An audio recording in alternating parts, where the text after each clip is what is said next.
Voilà une amitié très surprenante. De dangereux prédateurs ont accepté parmi eux un être humain. Vous avez déjà été livré au lion? Moi, c'est tous les jours. Il a fallu à Kevin Richardson des années de patience pour construire ce lien unique. Mais élever des animaux sauvages en captivité est loin d'être facile. Comment savoir si de jeunes lions d'horizons différents vont réussir à s'entendre? Chez les hyènes, il y a des tensions dues à des naissances qu'on n'attendait pas. Et Kevin est engagé dans une course contre la montre pour sauver à la fois ses animaux et la réserve tout entière. Je détesterais devoir me séparer de cet endroit et des animaux. C'est toute ma vie.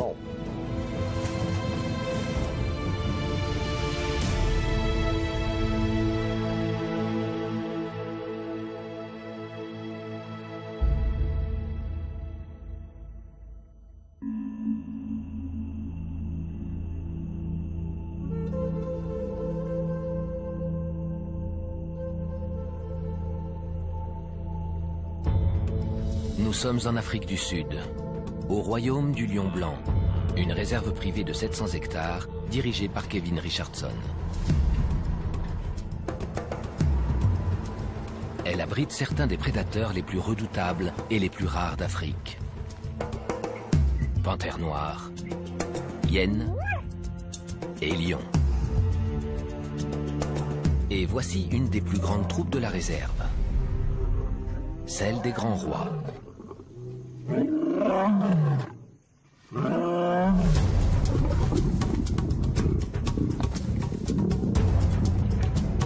Elle est dirigée par 4 mâles. 2 lions fauves, Rafiki et Sayam, et 2 lions blancs, Alex et Kaiser. Depuis quelque temps, Kaiser cherche à défier les autres mâles. Kevin craint que l'un d'eux finisse par être blessé. Il tente de ramener le calme. Alors, mon gros pépère, comment ça va? Couché. Là, il s'assoit sur mon épaule.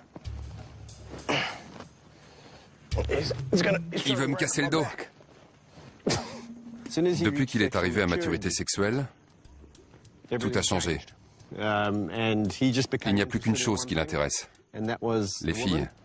Il a décidé d'imposer sa loi à tout le monde et se montre très agressif et imprévisible. Résultat, il se bat violemment avec les autres lions de cette troupe.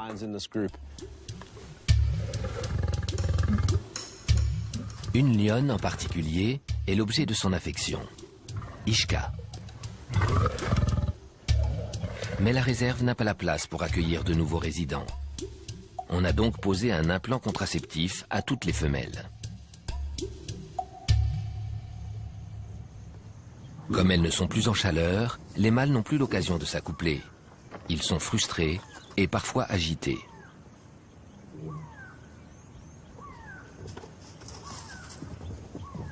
Le comportement de Kaiser empire. Kevin va être obligé de le changer de troupe. Tôt ou tard, un des mâles du groupe va se faire tuer. Ou on aura des frais de veto exorbitants parce qu'il aurait eu la moitié de la gueule arrachée. C'est pour ça qu'on doit déplacer Kaiser. Les 37 lions qui vivent ici ont tous été élevés en captivité. Parmi eux, il y a 7 lions blancs. Une forme mutante du lion du Transvaal, identique à ses cousins fauves, si ce n'est la couleur de son pelage. Kevin a participé à la création de la réserve en 2005 afin d'héberger l'équipe de production d'un film de fiction sur l'histoire d'un lion blanc. Pendant le tournage, c'est lui qui s'occupait de tous les animaux. Aujourd'hui, les félins qu'on voyait dans ce film vivent ici, aux côtés des lions que Kevin a ramenés d'un autre parc où il travaillait.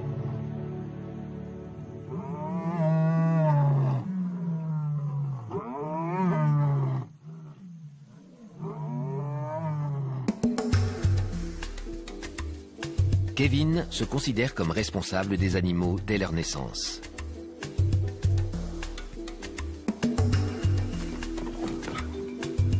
Les lionceaux, Mafumo et Vaietsi, grandissent vite. Ce sont les deux derniers petits nés dans la réserve. Tu as la langue râpeuse. Ici, c'est ce qu'on appelle la nurserie.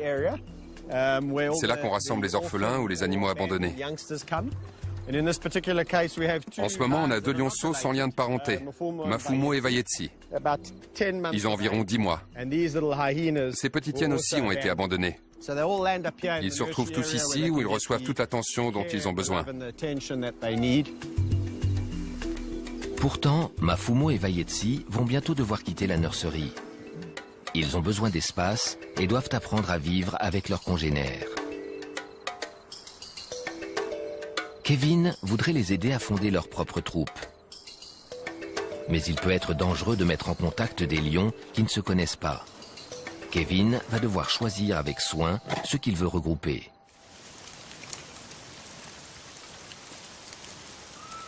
Outre les tracas liés à la gestion quotidienne des animaux, Kevin est confronté à un problème pressant. Le financement privé de la réserve arrive à son terme. Il doit trouver un moyen pour que la réserve devienne autonome sur le plan financier.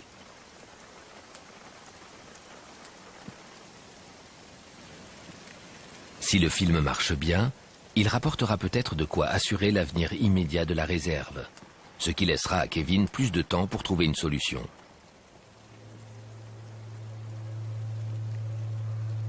Hé, Bandit, tu es lourd.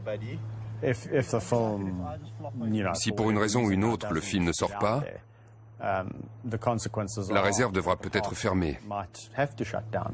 Et nous devrons trouver un nouveau foyer pour 37 lions, une vingtaine de hyènes et tous les autres animaux qui vivent ici. Le travail de toute une vie serait réduit à néant. Et ça, je ne veux même pas y penser.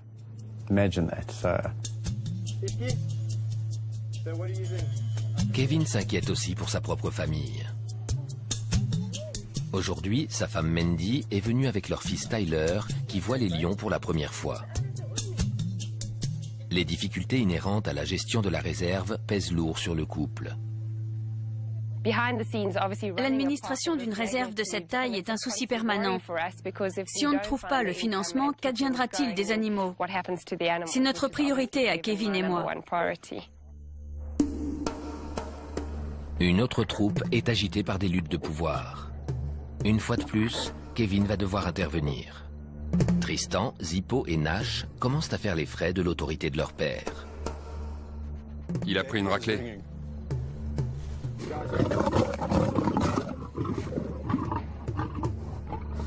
Ils arrivent à l'âge où, normalement, les jeunes quittent la troupe pour former leur propre groupe. Kevin doit agir avant que l'un d'eux ne soit blessé.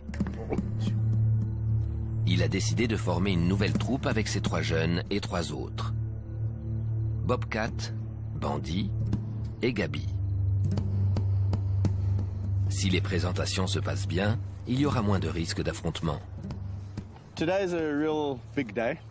Aujourd'hui, c'est un jour important. Tristan, Zippo et Nash vont quitter leurs parents et venir vivre avec le groupe de Bobcat et Bandit. On prépare cette opération depuis 2 semaines et ça se présente bien. Enfin, je sais pas. C'est ça qui est intéressant d'ailleurs. On ne sait jamais. On le fait 10 fois et ça se passe bien et la 11e fois ça rate. C'est une lourde responsabilité. Kevin connaît bien la dynamique de chaque troupe. C'est un avantage. Mais il y a une petite complication.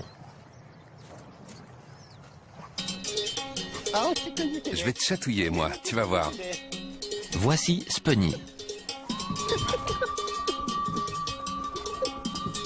Cette hyène a été élevée au biberon en compagnie de Bobcat, Bandit et Gabi.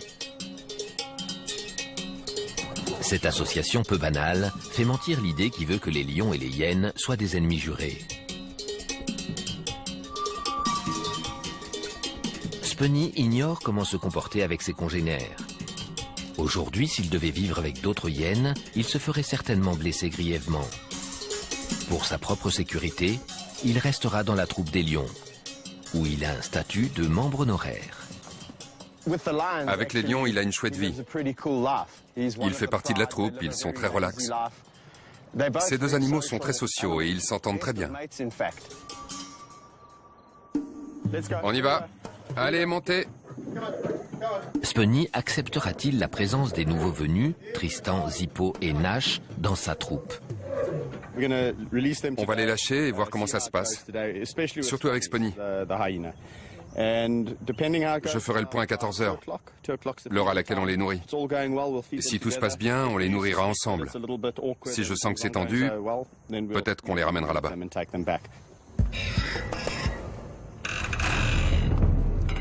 Rodney Nombakana est le bras droit de Kevin. C'est la seule autre personne qui s'occupe des animaux au royaume du lion blanc. Les jeunes lions sont imprévisibles. Chacun doit trouver sa place dans la hiérarchie et parfois, la tension est telle qu'ils deviennent agressifs.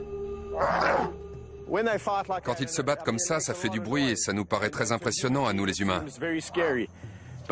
Mais les lions ont le cuir épais. Et c'est... sont juste une façon d'établir qui est le plus fort. L'un des deux groupes décide de se mettre à l'écart et la situation semble bloquée. Bobcat, Bandy et Gabi en profitent pour venir jouer avec Kevin. Pour l'instant, c'est une sorte d'apartheid avec d'un côté ce groupe, plus Spunny, qui se tient un peu à l'écart, et de l'autre, les trois nouveaux et moi.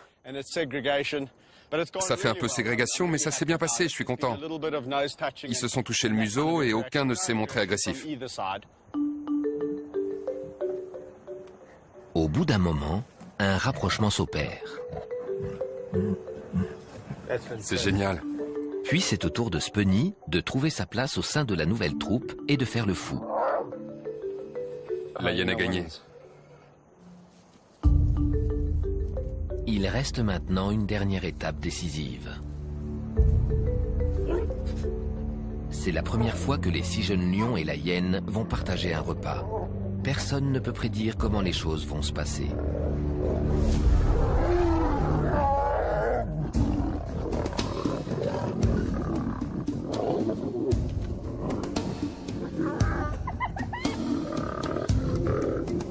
Kevin a baptisé cette nouvelle troupe les Ados Terribles.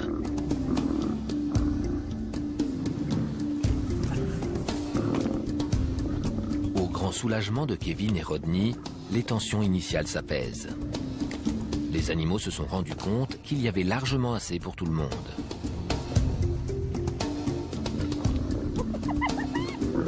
Quant à Spunny, il fait en sorte de partir avec la part du lion. Pour le moment, la nouvelle troupe semble bien partie. Mais dans les semaines à venir, Kevin compte leur adjoindre 2 autres lions, à condition qu'ils soient acceptés.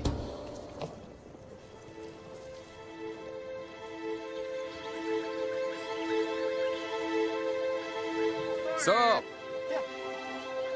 Ce problème étant réglé, Kevin passe au suivant. Sor est l'une des stars du film White Lion. Mais maintenant que le tournage est terminé, Kevin ne sait que faire de lui. Contrairement aux autres lions de la réserve, Sor est un solitaire. Il n'accepte qu'un compagnon. Alors, mon grand? Kevin. Sor doit avoir 7 ans.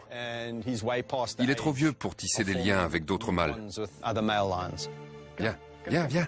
C'est inenvisageable de mettre un autre mâle avec lui. La seule possibilité, ce serait des femelles. Viens. C'est d'autant plus difficile qu'en ce moment, dans la réserve, on a nettement plus de mâles que de femelles. Celles qu'on pourrait lui trouver comme compagnes seront forcément sous contraceptif. Et il n'est pas question d'acheter 2 lionnes rien que pour lui.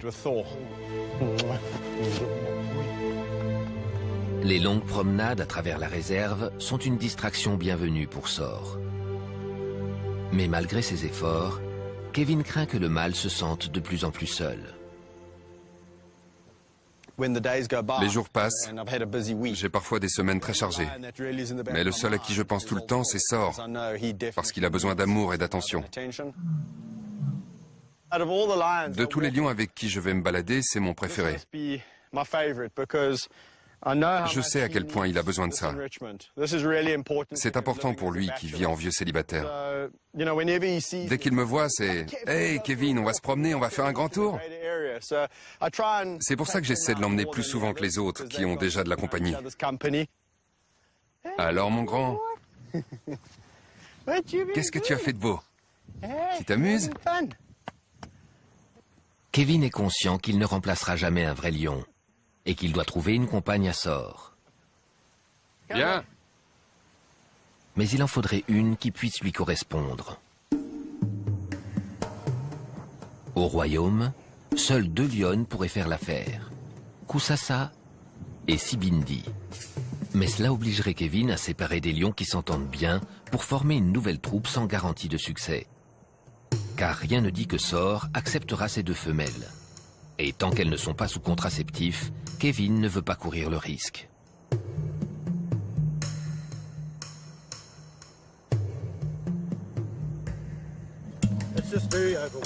Ils sont un peu déboussolés parce qu'il y a pas mal de monde et plein d'agitation. La première du film est pour bientôt. Des équipes de journalistes ont fait le déplacement jusqu'à la réserve.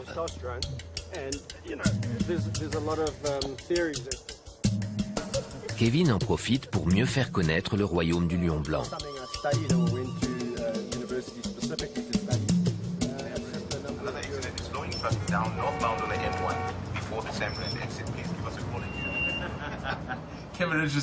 Aujourd'hui, notre invité est Kevin Richardson. Il est venu nous parler d'un film qui sortira. Le lendemain, il participe à une émission sur une radio locale. Au départ, le film devait être un documentaire, un peu comme La Marche de l'Empereur. Mais au fil des ans, ça a évolué. Vous faites partie de cette troupe? Oui. En fait, c'est une dynamique très complexe. C'est l'occasion pour lui de toucher une audience plus large. Un lien très fort avec eux.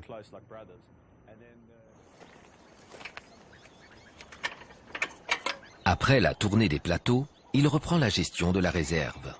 L'un des clans de hyènes est le théâtre d'une lutte de pouvoir. Les hyènes vivent en groupes très hiérarchisés, dominés par les femelles.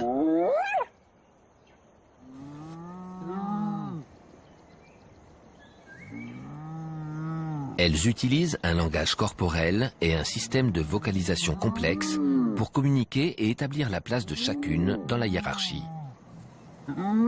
Afin d'éviter tout conflit, les mâles sont en bas de l'échelle sociale. Des 5 femelles de ce clan, Gina est la matriarche. Mais sa propre fille, Oslo, conteste sa domination. Alors, qu'est-ce qui se passe? Alors, Shands? Kevin surveille les hyènes de près. Ce matin, il remarque que plusieurs d'entre elles ont un comportement étrange. Hey, qu'est-ce qui se passe? Vous êtes bien agités. Il y a une raison à cette agitation. Kelly? Qu'est-ce que t'as?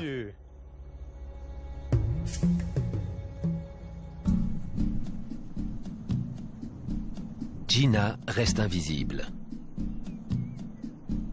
Où est Gina? Dans le terrier?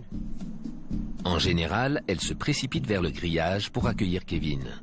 Mais pas aujourd'hui. Vous avez l'air bizarre. Il se passe quelque chose. Hein? Inquiet, Kevin décide d'aller inspecter leur terrier.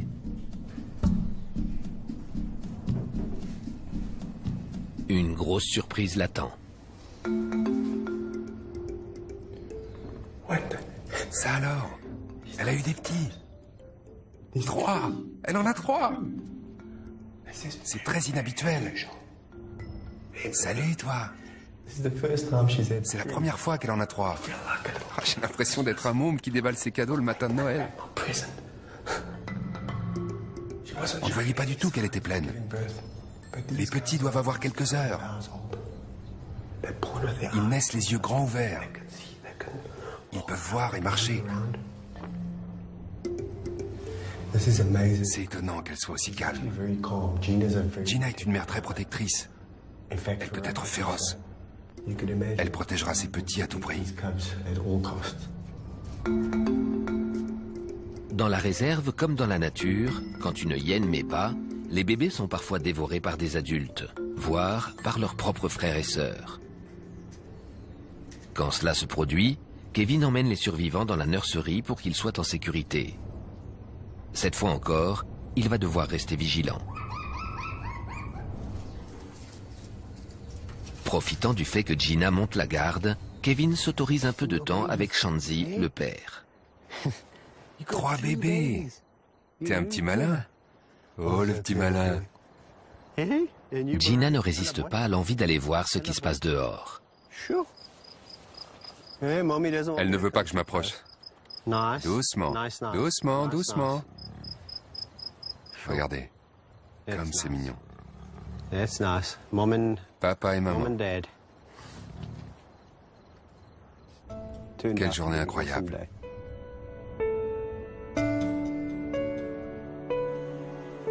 Une des plus belles récompenses de Kevin est de voir les jeunes parvenir à l'âge adulte. Parmi ses préférées, il y a 2 lionnes qu'il a sauvées alors qu'elles étaient encore toutes petites.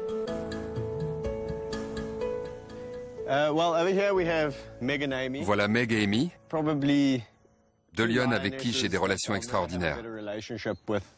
Notre histoire d'amour a débuté il y a 8 ans, quand elles ont été abandonnées par leur mère. Elles pèsent chacune dans les 180 kilos. Mais elles ont un caractère complètement différent. Elles ont été élevées de la même façon, avec les mêmes soins, le même amour et les mêmes règles de discipline. Mais Amy est plutôt réservée et parfois de mauvaise humeur. Alors que Meg, elle, est la lionne la plus turbulente et la plus joueuse que je connaisse. C'est pour ça que je peux même aller me baigner avec elle. Elle est très confiante. Si je vais dans le fleuve, elle m'accompagne. Comme beaucoup de félins, les lions détestent l'eau. Le comportement de Meg est un signe de la confiance extraordinaire qu'elle témoigne à Kevin.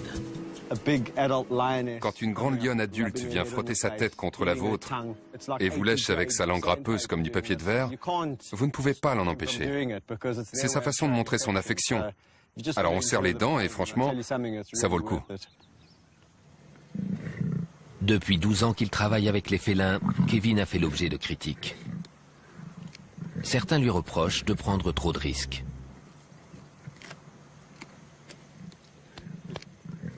Les gens n'aiment pas ma façon d'être avec les lions.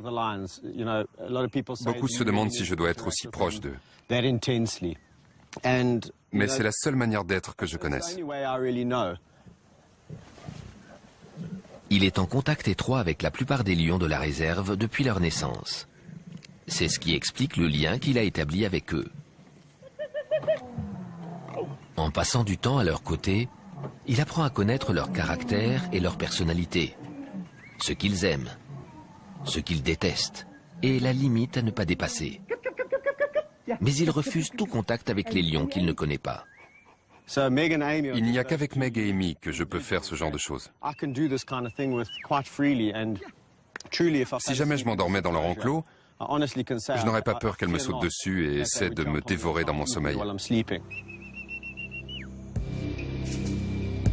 En Afrique subsaharienne, la population de lions a décliné de façon dramatique. Elle serait de 25 000 individus, soit 80% de moins qu'il y a 30 ans. Les lions blancs sont rarissimes, puisqu'on ne les trouve que dans une seule région d'Afrique du Sud.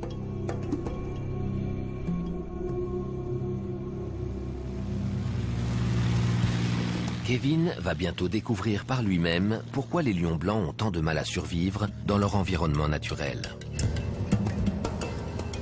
Il a été invité à la réserve animalière privée Timbavati. Située dans le nord-est du pays et mitoyenne avec le parc national Kruger, elle couvre une superficie de plus de 20 000 km². Entre 2006 et 2010, Sur les 11 lions blancs nés dans cette zone, seuls 3 ont survécu.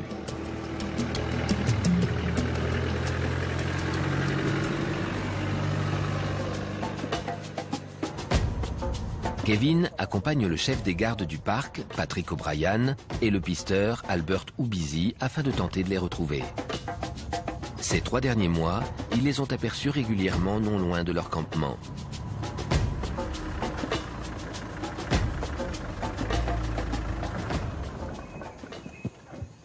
Là, des traces. Elles vont par là. La chance est avec eux.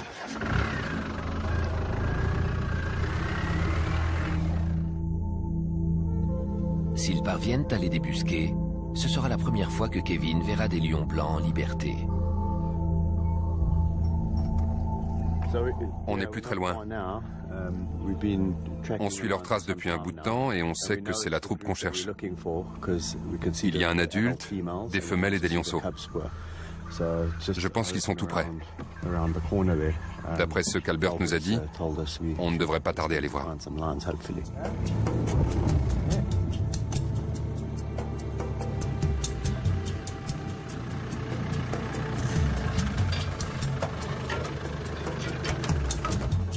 Kevin ne s'était pas trompé.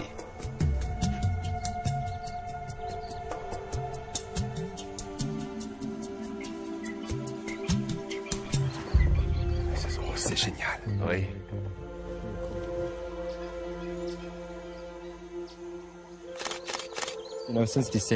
Depuis décembre, ils sont dans cette zone et ne s'éloignent pas beaucoup du campement, ce qui est super pour nous. On les voit tous les jours. Les lions blancs sont porteurs d'un gène récessif rare, responsable de l'absence de pigmentation de leur pelage. Mais il ne s'agit pas d'animaux albinos. Ils ont les coussinets et les babines noires, et souvent les yeux bleus au lieu du brun doré habituel. Dans cette région, les lions fauves sont également porteurs de ce fameux gène. Comment est constituée cette troupe? Donc là, il y a 2 blancs et 2 fauves. Qu'y a-t-il d'autre? La troupe qu'on voit ici est constituée de 2 lionnes, même 3 en fait, qui ont entre 7 et 8 ans. Là, il en manque une. Ça fait plusieurs semaines qu'on ne l'a pas vue. Il y a 4 lionceaux. En bonne santé. Excellente. 2 lionceaux fauves, qui ont environ 16 mois, et les 2 petites lionnes blanches, qui ont 14 ou 15 mois. Quelle que soit leur couleur, les jeunes lions n'ont que de maigres chances de survie. 80% d'entre eux meurent avant l'âge de 2 ans. Une des pires menaces pour les lionceaux est un mâle dominant qui s'empare du pouvoir et essaie de tuer les rejetons de son rival. Du coup, c'est encore plus difficile pour les blancs de survivre. On sait que la mortalité est très élevée. C'est vrai. Mais le fait que cela ait atteint l'âge de 14 mois est très bon signe. Heureusement, ce sont 2 femelles. C'est très important pour nous et pour la troupe. Ça veut dire qu'elles ne la quitteront jamais. Les lionnes sont le pivot d'une troupe. Comme elles vont rester ici, on va pouvoir les voir grandir et devenir adultes. C'est vraiment génial. Tu imagines revenir dans 2-3 ans et voir ces grands adultes en train de chasser? Je reviendrai, c'est sûr. Très impressionnant. En captivité, les lions blancs sont plus nombreux que dans la nature grâce au programme de reproduction. Mais dans leur habitat naturel, leur meilleure chance de survie est que l'homme protège la population déclinante de lions fauves porteurs du gène. Dans ma réserve, il y a plusieurs lions blancs. J'ai toujours pensé qu'il fallait préserver le gène chez les individus fauves de cette région. Et quand on m'a parlé de la naissance de ces lionceaux, je me suis dit que ça prouvait que les fauves portaient bien le gène. Les 2 mères ont un pelage fauve. Ça montre qu'une lionne blanche n'est pas la seule à pouvoir mettre au monde des lionceaux blancs. Ça veut peut-être dire que le gène blanc est plus fort qu'on ne le pense. C'est une raison supplémentaire de protéger les lions fauves dans cette zone. Exactement. Cette région est la seule où on les trouve encore dans leur environnement naturel. Cette visite a permis à Kevin de réfléchir au rôle que le royaume du lion blanc pourrait jouer dans la protection des lions. S'il parvient à transformer le parc afin de l'ouvrir au public, il espère que cela encouragera les gens à se battre pour la sauvegarde des lions dans la nature. Mais d'abord, il doit trouver un moyen de sauver la réserve.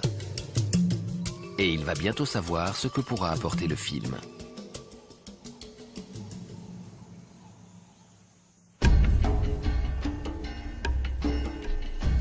C'est le jour tant attendu de la première. Avec ses gros félins, Kevin n'a jamais peur. En revanche, les feux de la rampe le tétanisent. J'ai le trac. Une première, ça met les nerfs à rude épreuve.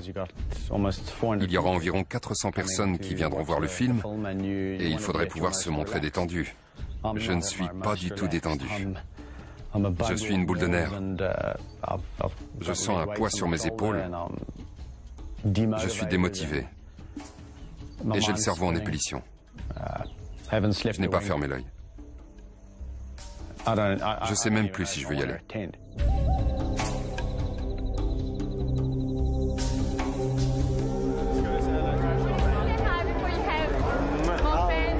Malgré son trac, Kevin fait bonne figure pour la presse. C'est délicat de travailler avec des animaux capables de vous dévorer. Ce monde, qui lui est étranger, pourrait servir les intérêts de la réserve. Si le film marche bien en Afrique du Sud, il sera peut-être distribué dans d'autres pays. Il a fallu 4 ans pour le réaliser. Quand un lion ne veut pas faire un truc, il ne le fait pas. Et mieux vaut l'écouter. Absolument.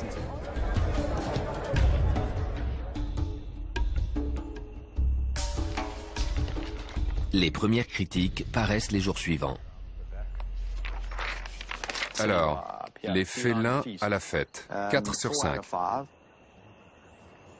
Elles sont bonnes. Mais Kevin attend de voir si le public suivra. Il faut attendre. C'est le public qui décidera combien de temps le film restera à l'affiche. On croise les doigts. L'attente va être longue tout le week-end, jusqu'à ce qu'on ait les chiffres.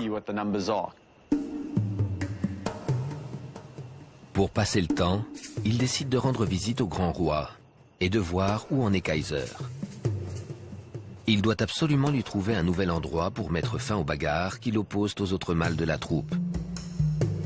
Mais il est aussi très exigeant. Un lion comme Kaiser, on a envie de lui trouver quelque chose de bien. Alors on étudie le profil des gens. On vérifie depuis combien de temps il s'occupe de lions et si tout est en règle. On voit comment est la réserve, comment sont les enclos. Parce qu'ici, il a eu une vie dorée. Trouver un parc où Kaiser sera en sécurité jusqu'à la fin de ses jours risque de prendre des mois. En Afrique du Sud, certains propriétaires de parcs et de zoos poussent à l'extrême la reproduction des lions. Le marché est donc saturé pour les animaux en surplus. Certains animaux sont alors rachetés par des réserves qui organisent des chasses avec cible garantie pour les amateurs de trophées. Pour l'instant, Kevin préfère garder Kaiser. Mais comme tous les autres enclos du royaume sont pleins, il ne sait pas où le mettre. Malgré son inquiétude, il espère que les grands rois finiront par régler leurs différends.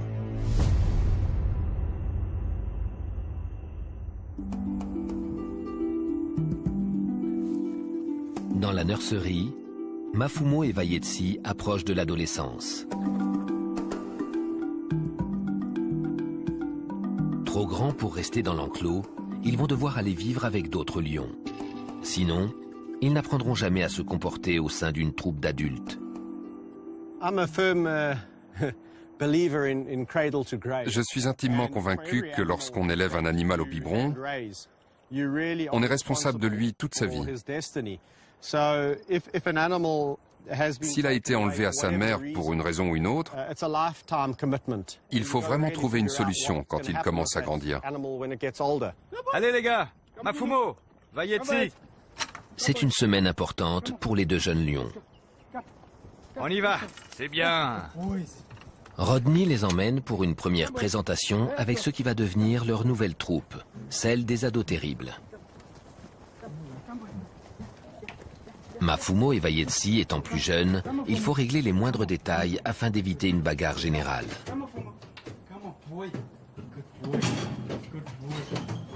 Dans la nature, comme en captivité, les lions établissent leur place au sein de la hiérarchie de façon violente.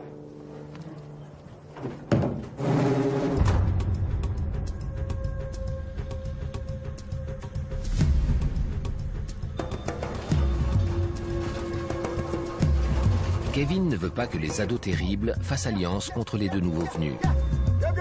Il a donc décidé de les séparer en deux groupes de 3.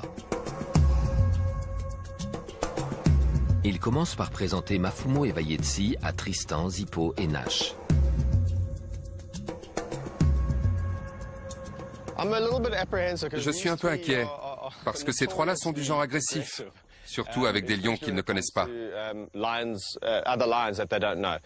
En même temps, ils parlent un langage différent du nôtre, et peut-être qu'ils sentent des choses qu'on ne sait pas. Comme Mafumo et Vayetsi sont plus jeunes, ils vont peut-être se soumettre. Ce serait génial. Dans le cas contraire, il faudra que je trouve autre chose. Salut mes pépères. Salut. Venez voir. Doucement. Qui c'est? Regarde, ils sont tout gentils. Malgré les inquiétudes de Kevin, les jeunes lions bagarreurs restent calmes. Ça se passe bien mieux que je le pensais, c'est fantastique. C'est comme s'ils s'avouaient inférieurs. Nous deux, on est plus faibles que vous 3, on est plus jeunes. C'était très bien. De nouveaux copains.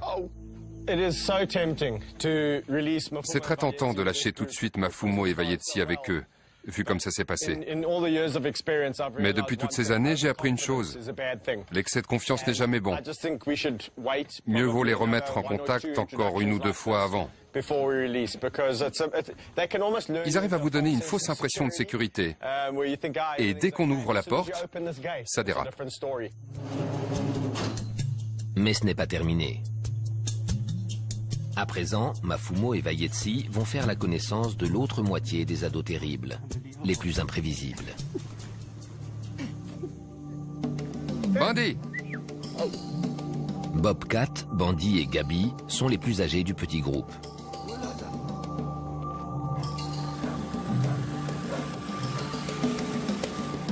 C'est la première fois qu'ils vont rencontrer les deux jeunes.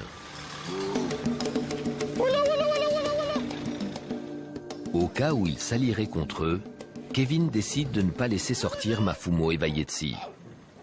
Mais dès que le trio s'approche, Vayetsi se montre agressif et provoquant.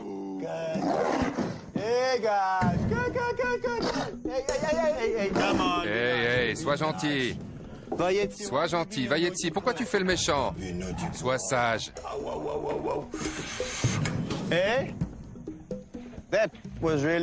C'était incroyable. Exactement le contraire de ce à quoi je m'attendais.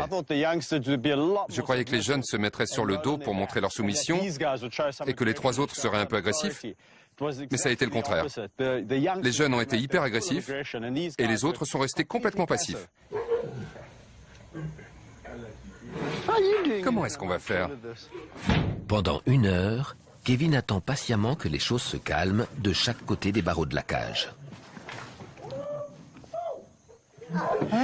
Hey, Vayetsi.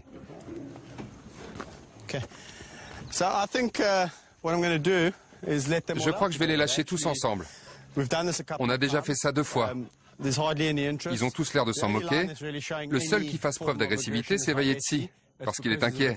Mafumo est tout à fait détendu, et les 3 ne feront rien de méchant. Si jamais les jeunes se rebiffent, les autres vont brailler un coup et ce sera terminé. Je vais les laisser sortir. Sois gentil, d'accord? L'attitude bravache de Vayetsi ne dure pas. Bobcat et Bandy en profitent pour s'en prendre à lui. Kevin n'a pas d'autre choix que de mettre fin à la bagarre avec une bombe au poivre. Stop, stop, stop, stop, stop, stop. Stop, stop, stop, stop, stop. Stop.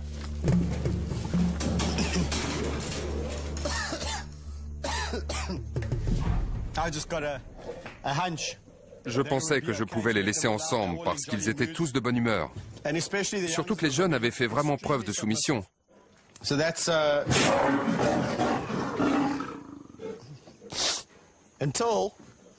Mais Monsieur Bandit a décidé de s'en prendre à eux.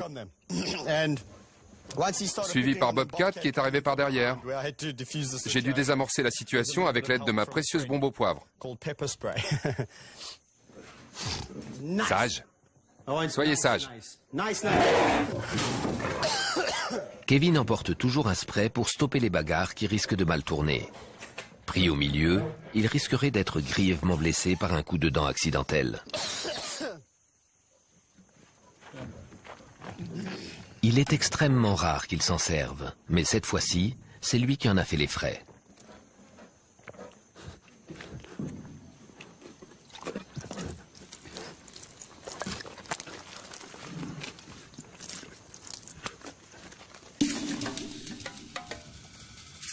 La tentative de réunir Mafumo, Vayetsi et la seconde moitié des ados terribles a échoué. Kevin doit repartir à zéro. De toute évidence, l'opération va s'avérer plus compliquée que prévu. Entre-temps, Mafumo et Vayetsi vont devoir réintégrer la nurserie. Mais Kevin doit aussi faire face à une nouvelle situation préoccupante. Il vient d'apprendre que 2 des petits de Gina ont disparu. Salut Gina. Comment va ton petit? Immédiatement, il vient vérifier si le troisième va bien. Qu'est-ce qui se passe, ma belle? La matriarche est sortie du terrier et semble agitée. Qu'est-ce que tu fais dehors? Kevin n'est pas au bout de ses surprises.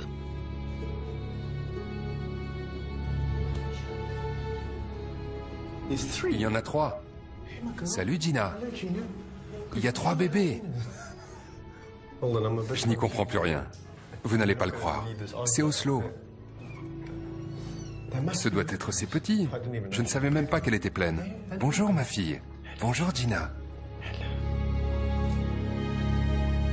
Le dernier petit de Gina est toujours vivant, mais sa fille Oslo s'est installée elle aussi dans le terrier pour mettre bas 2 petits.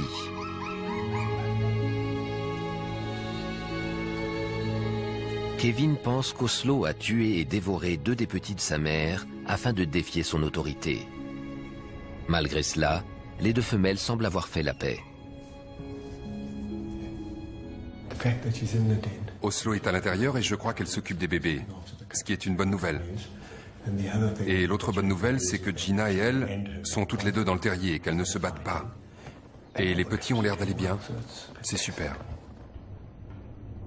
Les mères ont l'air paisibles, et Kevin espère que le calme est enfin revenu dans le clan. Mais la trêve ne dure pas.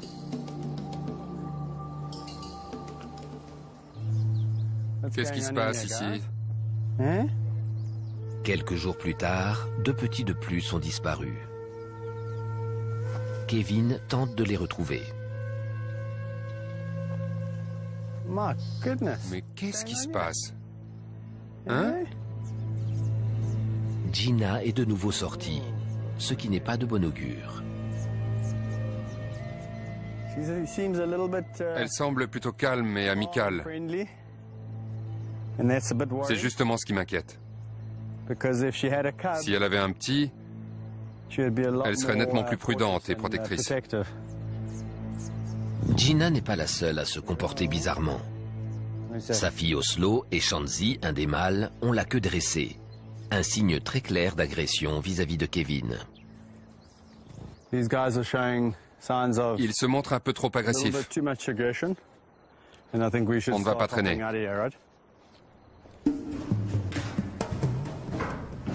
Kevin fait un crochet par le terrier pour aller voir le dernier petit.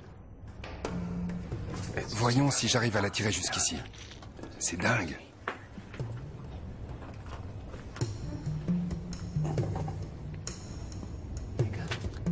Il est face à un dilemme.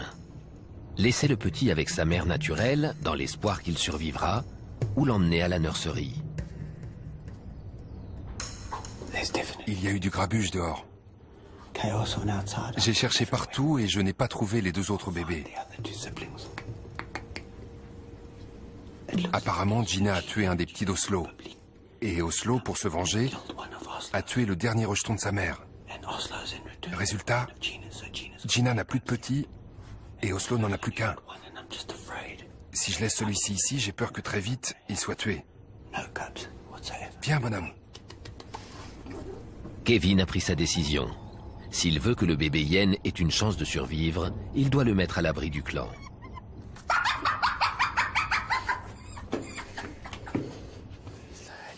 Doucement, madame.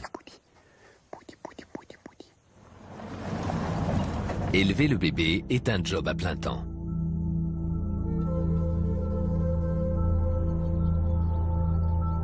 C'est aussi une bouche de plus à nourrir. Kevin est impatient de savoir si le film sera ou non un succès.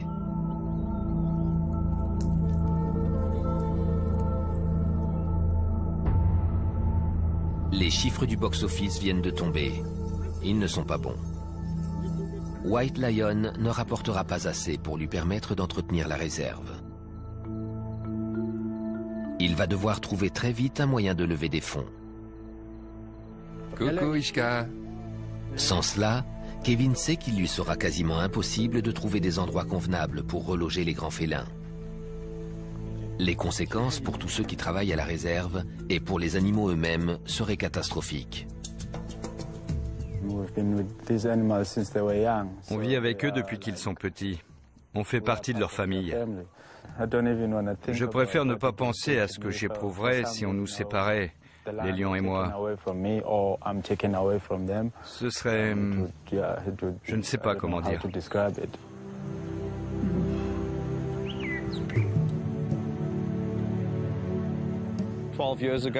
Il y a 12 ans, j'ai fait un pacte avec 2 lions appelés Tao et Napoléon. Je m'étais promis de m'occuper d'eux jusqu'à la fin. C'est un engagement de toute une vie. Et je ne vais sûrement pas jeter l'éponge à cause de problèmes financiers. Les semaines à venir seront décisives. Le temps presse pour sauver le royaume du lion blanc.